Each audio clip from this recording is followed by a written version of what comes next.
ಇವರು ಕಿತ್ತಾಡ್ಕೊಂಡಲ್ಲಿ ನಿಂತ್ಕೊಂಡ್ರೆ ನಾವು ಯಾರನ್ನ ಕೇಳೋದು? ಯಾವ ಸರ್ಕಾರವನ್ನ ಕೇಳಬೇಕು? ಕೇರಳ ರಾಜ್ಯಕ್ಕೆ ಹೋಗ್ಬೇಕಾ? ನಮಗೆ ಕನಿಷ್ಠ ಕೂಲಿ ಕೊಡಿ ಅಂತ ಕೇಳೋಕೆ? ಏನು ಚುನಾವಣಾ ಪೂರ್ವದಲ್ಲಿ ಮಹಿಳೆಯರಿಗಾಗಿ, ನಮ್ಮ ಕಾರ್ಮಿಕ ಮಹಿಳೆಯರಿಗೆ ಕೆಲಸ ಮಾಡ್ತಕ್ಕಂಥವರಿಗೆ ನಾನು 6ನೇ ಗ್ಯಾರಂಟಿಯನ್ನು ಕೊಡ್ತೀನಿ ಅಂತ ನಿಮ್ಮ ರಾಷ್ಟ್ರೀಯ ನಾಯಕಿ ಒಬ್ಬ ಮಹಿಳೆ ಕೊಟ್ಟಂತ ಗ್ಯಾರಂಟಿ ಯೋಜನೆಯನ್ನ ನೀವು ಭಾಗವಾಗಿ ಕೊಟ್ಟಿರೋದು ಸರಿಯಾದ್ದಲ್ಲ. 23 ವರ್ಷದಿಂದ 300 ರೂಪಾಯಿಯಿಂದ ಬಂದು ಇವತ್ತು 3700 3600 ಸಂಭಾವನೆಗೆ ನಮ್ಮನ್ನ ಸಂಭಾವನೆಯಲ್ಲೇ ಇರಿಸಬೇಕು ಅಂತ ಹೇಳಿ ಇವೆರಡು ಸರ್ಕಾರ ತೀರ್ಮಾನ ಮಾಡಿಸ್ಬಿಟ್ಟವೆ. ನಾವು ಸರ್ಕಾರಕ್ಕೆ ಹೆಣ್ಮಕ್ಳು ಏನ್ ದ್ರೋಹ ಮಾಡಿದೀವಿ, ಏನ್ ಪಾಪ ಮಾಡಿದೀವಿ? ನಾವು 8ವರೆಗೆ ಹೋಗ್ತೀವಿ, ಮಕ್ಕಳಿಗೆ ಊಟ ಬಡಿಸ್ತೀವಿ, ಅಕ್ಕಿ ತೊಳ್ಕೋಬೇಕು, ಬೆಳೆ ಮಾಡ್ಕೋಬೇಕು, ಹಾಲು ಕಾಯಿಸ್ಬೇಕು, ಮೊಟ್ಟೆ ಸುಲಿಬೇಕು, ಪ್ರತಿಯೊಂದು ಕೆಲಸ 8ವರೆಯಿಂದ 4ವರೆ ತನಕ ನಾವು 8 ಅವರ್ ಕೆಲಸ ಮಾಡ್ತೀವಿ. ಅವರೇ ಕೈಯಿಂದ ಕೊಡ್ತಾ ಇದ್ರೆ ಏನೋ ಅನ್ನೋ ರೀತಿಲಿ ಒಂದು ಅಲ್ಲಿ ಬಿಹೇವ್ ನಡೀತಾ ಇದೆ. ನಿಮ್ಮನ್ನ ನೀವು ಸ್ಟ್ರೈಕ್ ಭಾಗವಹಿಸಿದ್ರೆ ನಾವು ನಿಮಗೆ ಸಂಬಳನ ಕಟ್ ಮಾಡ್ತಾ ಇದೀವಿ, ನಿಮ್ಮ ಕೆಲಸದಿಂದ ಕಿತ್ತಾಕ್ತಾ ಇದೀವಿ, ಬೇರನ್ನ ಸೇರ್ಸ್ಕೊಂತ ಇದೀವಿ. ಇವತ್ತು ಕೂಡ ಅದೇ ಸಮಸ್ಯೆನ ನಾವು ಎದುರಿಸಿ ಬಂದಿದ್ದೀವಿ. ಇಲ್ಲಿ 60 ವರ್ಷ ಆದ್ಮೇಲೆ ತಾಯಿ ಬೀದಿಗಿಳಿಬೇಕು. ಯಾಕೆ ಅನಾಥಾಶ್ರಮ ಸೇರ್ಕೊಂತಾರೆ ಅಂದ್ರೆ ಇದೇ ಕಾರಣಕ್ಕೆ. ಅಲ್ಲಿ ಕೆಲಸ ಮಾಡ್ತಕ್ಕಂಥ ಮಹಿಳೆಯರಿಗೆ ಅಲ್ಲಿ ಭದ್ರತೆ ಇಲ್ಲ. SDMC ಅವ್ರ ಕಿರುಕುಳ ಜಾಸ್ತಿ ಆಗಿದೆ. ಅಲ್ಲಿ SDMC ಅವ್ರು ಏನು ಹೇಳ್ತಾರೋ ಅದನ್ನೇ ಅವರು ಆ ಸ್ಕೂಲ್ HMಗಳು ಕೂಡ ಅವರು ಅದನ್ನೇ ಕೇಳ್ತಾ ಇರ್ತಾರೆ. ಅವ್ರು ಏನು ಮಾಡ್ತಾರೋ, ಅವ್ರು ಏನು ಹೇಳ್ತಾರೋ ಅವ್ರು ನಾವೇನಾದರೂ ಈಗ ಇದು ಹೋರಾಟಕ್ಕೆ ನಾವು ಹೋಗ್ತಾ ಇದ್ದೀವಿ ಅಂತ ಕೇಳಿದಾಗ ಅವ್ರು HM ಅವ್ರು ಏನು ಹೇಳಲ್ಲ. ಅವ್ರು ಹೇಳೋದೇನಪ್ಪ ಅಂದರೆ SDMC ಅವ್ರನ್ನ ಕೇಳ್ಕೊಂಡಾಗ ಅವ್ರು ಅಪ್ಪಣೆ ಕೊಟ್ಟರೆ ನೀವು ಹೋಗಿ ಅಂತಾರೆ. ಅವ್ರು ಅಪ್ಪಣೆ ಕೊಡೋಕ್ಕೆ ನಮ್ಗೆ ಯಾರು? ಅವ್ರು ಯಾರು ನಮಗೆ ಅಪ್ಪಣೆ ಕೊಡೋದಕ್ಕೆ? ನಮ್ಗೆ ಇದೊಂದು ದೊಡ್ಡ ಸವಾಲಿದೆ. ನಮ್ಗಲ್ಲಿ ಎದುರ್ಸೋಕೆ ಆಗ್ತಾ ಇಲ್ಲ. ಕೆಲವು ಆಮೇಲೆ ಸುಮ್ಮನೆ ಸಣ್ಣ ಕಾರಣಕ್ಕೂ ಕೂಡ ಅವರು ಅಡುಗೆಯವ್ರನ್ನ ತೆಗೆದಾಕೋದು, ಅವ್ರಿಗೆ ಇಷ್ಟ ಬಂದವ್ರನ್ನ ಸೇರಿಸ್ಕೊಳ್ಳೋದು, ಇದೆಲ್ಲ ನಡೀತಾ ಇದೆ.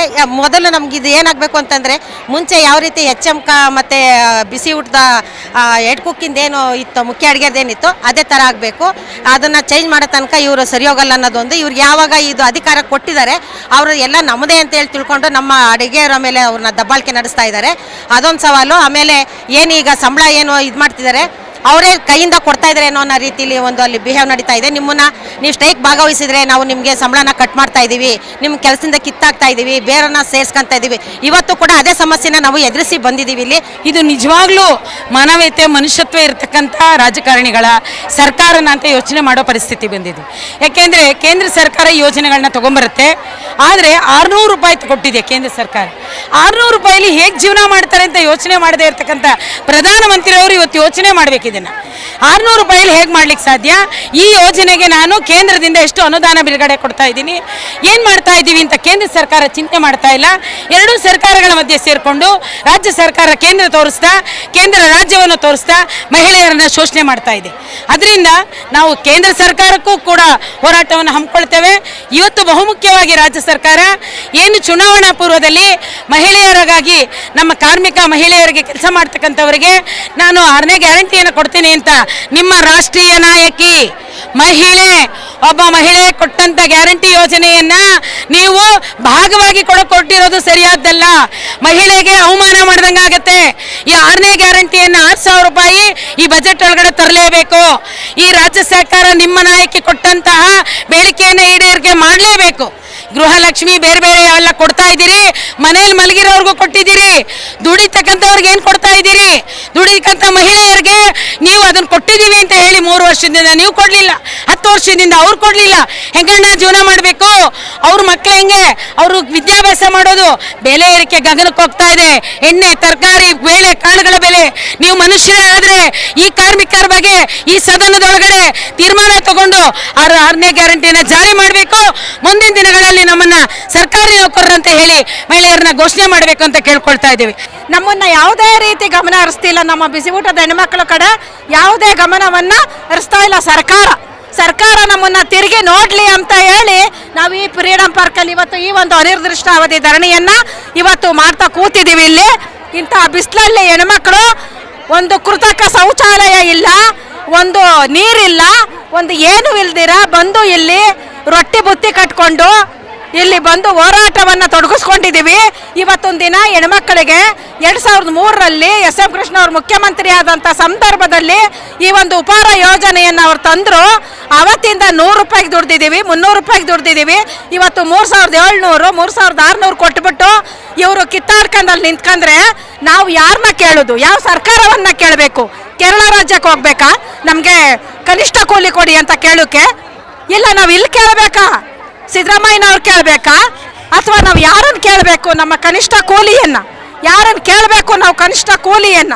ಇದೇ ಸರ್ಕಾರ, ಕಾಂಗ್ರೆಸ್ ಸರ್ಕಾರ ಬರೋದಕ್ಕಿಂತ ಮುಂಚಿತವಾಗಿ ನಮಗೆ ಆಶ್ವಾಸನೆ ಕೊಟ್ಟರು. ಪ್ರಿಯಾಂಕಾ ಗಾಂಧಿ ಅವರು ಹೇಳಿರು, ತಾಯಂದಿರಿಗೆ ಕೊಡ್ತಕ್ಕಂಥ 3600-700 ರೂಪಾಯಿ ಜೀವನ ಸಾಗಿಸೋದಕ್ಕೆ ಭಾರಿ ಕಷ್ಟ ಆಗ್ತೈತೆ. ಅವರಿಗೆ ಮಕ್ಕಳು ವಿದ್ಯಾಭ್ಯಾಸಕ್ಕೆ ಇರಬೇಕು, ಮಕ್ಕಳು ಊಟ ತಿಂಡಿಗಿರ್ಬೋದು, ಮಕ್ಕಳ ಬಟ್ಟೆಗೆ ಇರ್ಬೋದು, ಮತ್ತೊಂದಕ್ಕಿರ್ಬೋದು, ಯಾವುದಕ್ಕೂ ಸಾಕಾಗ್ತಾ ಇಲ್ಲ. ನಮ್ಮದೇ ಸರ್ಕಾರ ಏನಾದರೂ ಬಂದಿದ್ದೇ ಆದರೆ ಚುಕ್ಕಾಣಿ ಹಿಡಿದು 2-3 ತಿಂಗಳಲ್ಲೇ ತಾಯಂದಿರಿಗೆ 10,000 ರೂಪಾಯಿ ನಾವು ಕೊಡ್ತೀವಿ, PF ಕೊಡ್ತೀವಿ, ESI ಕೊಡ್ತೀವಿ, ಪ್ರತಿಯೊಂದು ತಾಯಂದಿರಿಗೆ ನಾವು ಸವಲತ್ತು ಮಾಡಿಕೊಡ್ತೀವಿ ಅಂತ ಹೇಳಿ ಆಶ್ವಾಸನೆ ಕೊಟ್ಟರೆ ಬಿಟ್ಟರೆ, ಖಂಡಿತ 23 ವರ್ಷದಿಂದ ದುಡಿತಾ ಇರ್ತಕ್ಕಂಥ ತಾಯಿಗೆ ಪ್ರತಿಯೊಬ್ಬರಿಗೂ ಸ್ಯಾಲ್ರಿ ಜಾಸ್ತಿ ಮಾಡಿಸ್ಕೊಂತವ್ರೆ. ಮಾಸ್ಟರ್ಗಳಿಗಿರ್ಬೋದು, ಮತ್ತು ಡಾಕ್ಟರ್ಗಳಿಗಿರ್ಬೋದು, ನರ್ಸುಗಳಿಗಿರ್ಬೋದು, ಪೊಲೀಸರಿಗಿರ್ಬೋದು, ಮತ್ತು ಲೈನ್ಮೆನ್ಗಿರ್ಬೋದು, ಮತ್ತು ವಾಟರ್ ಮ್ಯಾನ್ಗಳಿಗಿರ್ಬೋದು, ಅಂಗನವಾಡಿಯವರಿಗೆ, ಆಶಾ ಕಾರ್ಯಕರ್ತರಿಗೆ.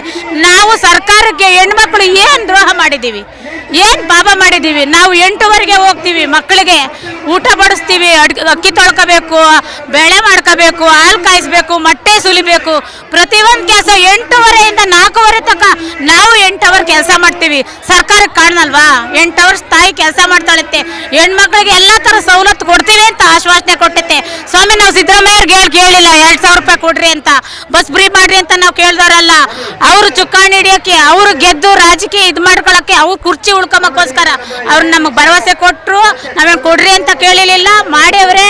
ಈಗ ದಯಮಾಡಿ ನಾನೇನು ರಾಜ್ಯ ಸರ್ಕಾರಕ್ಕೆ, ಮುಖ್ಯಮಂತ್ರಿಗಳಿರ್ಬೋದು, ಶಿಕ್ಷಣ ಮಂತ್ರಿಗಳಿರ್ಬೇಕು, ದಯಮಾಡಿ ಎಲ್ಲ ನಮ್ಮ ತಾಯಂದಿರ ಪರವಾಗಿ ನಾನು ಕೇಳ್ತಾ ಇದ್ದೀನಿ. ನಮ್ಮ ತಾಯಂದಿರಿಗೆ ಕನಿಷ್ಠ ಕೂಲಿ ಅವರೇ ಹೇಳವ್ರೆ, ಕಾರ್ಮಿಕರಿಗೆ 31,000 ರೂಪಾಯಿ ಕೊಡಬೇಕು ಅಂತ. ಕನಿಷ್ಠ ಪಕ್ಷ ನಮ್ಗೆ 13,000 ರೂಪಾಯಿ ಆದರೂ ಕೊಡಲೇಬೇಕು. ಬಿಸಿಲಲ್ಲಿ ಒಣಗ್ತಿದ್ದೀವಿ. ತಾಯಂದಿರು ಇಷ್ಟೇ ಅಲ್ಲ, ತಾಯಂದಿರು ಗ್ಯಾಸ್ ಮುಂದೆ ಹಲವಾರು ಬಾರಿ ಕುಕ್ಕರ್ ಬರಸ್ಟ್ ಆಗೈತೆ. ಕುಕ್ಕರ್ ಬರಸ್ಟ್ ಆಗಿ ದೇಹ ಎಲ್ಲ ಸುಟ್ಕೊಂಡವ್ರೆ, ಕಾಲು ಸುಟ್ಕೊಂಡವ್ರೆ, ಕೈ ಸುಟ್ಕೊಂಡವ್ರೆ, ದೇಹನೇ ಬರ್ನಾಗಿ 3-4 ಜನ ಡೆತ್ ಆಗ್ಯವ್ರೆ. ದಯಮಾಡಿ ಹೇಳ್ತೀನಿ, ತಾಯಂದಿರಿಗೆ ಜೀವ ಭದ್ರತೆ ಕೊಡಬೇಕು. ನಾವು ಸರ್ಕಾರಕ್ಕೆ ಹೆಣ್ಮಕ್ಳು ಏನು ದ್ರೋಹ ಮಾಡಿದ್ದೀವಿ, ಏನು ಪಾಪ ಮಾಡಿದ್ದೀವಿ? ನಾವು 8ವರೆಗೆ ಹೋಗ್ತೀವಿ, ಮಕ್ಕಳಿಗೆ ಊಟ ಬಡಿಸ್ತೀವಿ, ಅಕ್ಕಿ ತೊಳ್ಕೋಬೇಕು, ಬೇಳೆ ಮಾಡ್ಕೋಬೇಕು, ಹಾಲು ಕಾಯಿಸ್ಬೇಕು, ಮೊಟ್ಟೆ ಸುಲಿಬೇಕು, ಪ್ರತಿಯೊಂದು ಕೆಲಸ 8ವರೆಯಿಂದ 4ವರೆ ತನಕ ನಾವು 8 ಅವರ್ ಕೆಲಸ ಮಾಡ್ತೀವಿ. MP ಗಳಿಗೂ ಸ್ಯಾಲ್ರಿ ಜಾಸ್ತಿ ಮಾಡ್ಕೊಂತೀರಾ, ಎಲ್ಲರಿಗೂ ಸ್ಯಾಲ್ರಿ ಮಾಡ್ತೀರಾ. ಅದೇ ನಮ್ಮ ಬಡ ಹೆಣ್ಮಕ್ಳಿಗೆ ಯಾಕೆ ಮಾಡಲ್ಲ ನೀವು? ನಾವೇನು ಅನ್ಯಾಯ ಮಾಡಿದ್ದೀವಿ? ಇಷ್ಟಕ್ಕೂ ನಾವೇನಾದರೂ ನಿಮ್ಮ ಬಿಸಿ ಊಟ ತಯಾರು ಮಾಡಕ್ಕೆ ನಾವು ಬರ್ತೀವಿ ಅಂತ ಹೇಳಿದ್ರ? ನೀವೇ ಕರ್ಕೊಂಡಿದ್ದೀರಾ, ನೀವೇ ರಿಟೈರ್ಡ್ ಮಾಡ್ತಾ ಇದ್ದೀರಾ. ರಿಟೈರ್ಡ್ ಮಾಡೋದಕ್ಕಿಂತ ಮುಂಚಿತವಾಗಿ ಅವ್ರಿಗೆ ಪೆನ್ಷನ್ ಇಲ್ಲ, ಇಡುಗಂಟಿಲ್ಲ. ಈಗಿನ ಕಾಲಘಟ್ಟದಲ್ಲಿ, ಈಗಿನ ಹವಾಮಾನದಲ್ಲಿ ಯಾವ ಸೊಸೆನೂ ಇಟ್ಟಾಕಲ್ಲ, ಯಾವ ಮಗನೂ ಇಟ್ಟಾಕಲ್ಲ. 60 ವರ್ಷ ಆದಮೇಲೆ ತಾಯಿ ಬೀದಿಗಿಳಿಬೇಕು. ಯಾಕೆ ಅನಾಥಾಶ್ರಮ ಸೇರ್ಕೊಂತಾರೆ ಅಂದರೆ ಇದೇ ಕಾರಣಕ್ಕೆ. ಸುಮಾರು 23 ವರ್ಷದಿಂದ ಬಿಸಿ ಊಟ ತಯಾರಕರಾಗಿ ನಾವು ಕೆಲಸ ಮಾಡ್ತಾ ಇದ್ದೀವಿ. 23 ವರ್ಷದಿಂದ ಕೆಲಸ ಮಾಡ್ತಾ ಇರೋ ಅಂತ ನಮಗೆ ಕೇಂದ್ರ ಸರ್ಕಾರ ಅವತ್ತೇನು 600 ರೂಪಾಯಿ ಕೊಡ್ತಾ ಇದೆ ಅಷ್ಟೇ ಕೊಡ್ತಾ ಇದೆ. ರಾಜ್ಯ ಸರ್ಕಾರ ಹಂಗೂ ಹಿಂಗೂ ಆಡಿ ಒಂದು ಸ್ವಲ್ಪ 3,000ಕ್ಕೆ ನಿಲ್ಲಿಸಿದೆ. ಅವತ್ತು ಹಾಲು ಕಾಯಿಸೋದಿರಲಿಲ್ಲ, ಮೊಟ್ಟೆ ಬೇಯಿಸೋದಿರಲಿಲ್ಲ, ಮಾಲ್ಟ್ ಮಾಡೋದಿರಲಿಲ್ಲ, ಏನೂ ಇರಲಿಲ್ಲ. ಅವತ್ತು ಅಷ್ಟೇ ಈ ಗೌರವಧನ ಕೊಡ್ತಾ ಇತ್ತು. ಇವತ್ತು ಇಷ್ಟೊಂದು ಕೆಲಸಗಳು ಆದ್ರೂ ಗೌರವಧನ ಅಷ್ಟೇ ಕೊಡ್ತಾ ಇದೆ. ಅದರಿಂದ ಈ ಎಲ್ಲ ಕೆಲಸಗಳಿಗೂ ಸೇರಿಸಿ ಅದ್ರ ಬೆಲೆ ಏನು ಸಿಗಬೇಕು ತಾಯಂದ್ರಿಗೆ, ಆ ತಾಯಂದ್ರಿಗೆ ಆ ಬೆಲೆ ಸಿಗಂಗೆ ಕನಿಷ್ಠ ವೇತನ 31,000 ಬೇಡ 13,000ನಾದ್ರೂ ಕೊಡಬೇಕು ಅಂತ ಈ ಮೂಲಕ ನಾವು ಎಲ್ಲ ತಾಯಂದ್ರ ಪರವಾಗಿ ಕೇಳ್ಕೊಂತ ಇದೀವಿ. ನಮ್ಮ ಕಾರ್ಯಕ್ರಮಗಳನ್ನ ನೀವು ನೋಡ್ತಾ ಇದ್ರೆ ನಮ್ಮ ಚಾನೆಲ್ ಅನ್ನ ಸಬ್ಸ್ಕ್ರೈಬ್ ಮಾಡಿ, ಪಕ್ಕದ ಬೆಲ್ ಐಕನ್ ಒತ್ತಿ ನಮ್ಮನ್ನ ಬೆಂಬಲಿಸಿ. ಹಾಗೆ ನಮ್ಮ ಕಾರ್ಯಕ್ರಮಗಳನ್ನ ಲೈಕ್ ಮಾಡಿ, ಕಮೆಂಟ್ ಮಾಡಿ, ಅದನ್ನ ಬೇರೆಯವರಿಗೂ ವಾಟ್ಸ್ಆಪ್ ಮೂಲಕ ಶೇರ್ ಮಾಡಿ.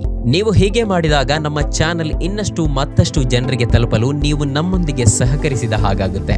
ಇದು ನೀವು ಯಾವುದೇ ಖರ್ಚಿಲ್ಲದೆ ಕೆಲವೇ ಸೆಕೆಂಡುಗಳಲ್ಲಿ ನೀಡಬಹುದಾದ ಸಹಕಾರ. ಧನ್ಯವಾದಗಳು.